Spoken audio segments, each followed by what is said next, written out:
এখনো নির্বাচন শুরুই হয়নি, নির্বাচনের দিনকাল ঘোষণা হয়নি, নির্বাচনের দামামা হয়তো বেজে গেছে এসআইআর এর মাধ্যমে, কিন্তু নির্বাচন অফিসিয়ালি এখনো পর্যন্ত ঘোষণা করা হয়নি। তার আগে থেকেই বাংলা বিরোধী এবং জমিদারদের চক্রান্ত। আমার হেলিকপ্টারের একটা পারমিশন যেটা সকাল 11টায় দেওয়ার কথা ছিল এখনো পর্যন্ত সেটা দেয়নি। আমরা যে রাজনৈতিক লড়াই শুরু করেছি, যতই করো হামলা আবার জিতবে বাংলা। 2011, 2016, 2021 কার্যত অনস্বীকার্য। 2026-এ চতুর্থবার মামাটি মানুষের সরকার হবে, কিন্তু এবার 10 নয় 11-0 তৃণমূলের পক্ষে বীরভূমের মানুষকে করতে হবে।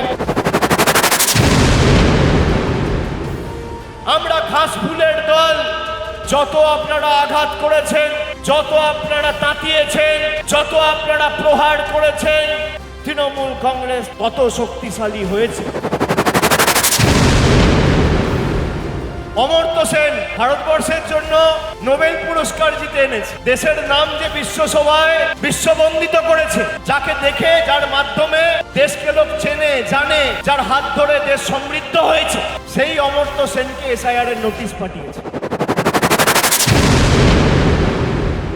বাংলা সিনেমার উজ্জ্বলতম নক্ষত্র অভিনেতা দেব, তাকে হিয়ারিং নোটিশ পাঠিয়েছে। মোহাম্মদ শামি, যে ওয়ার্ল্ড কাপে খেলে দেশের জন্য বিশ্বকাপ জিতেছে, তাকে এসআইআর এর নোটিশ পাঠিয়েছে। নোটিশ পাঠিয়ে আনম্যাপ করে দেওয়ার চক্রান্ত।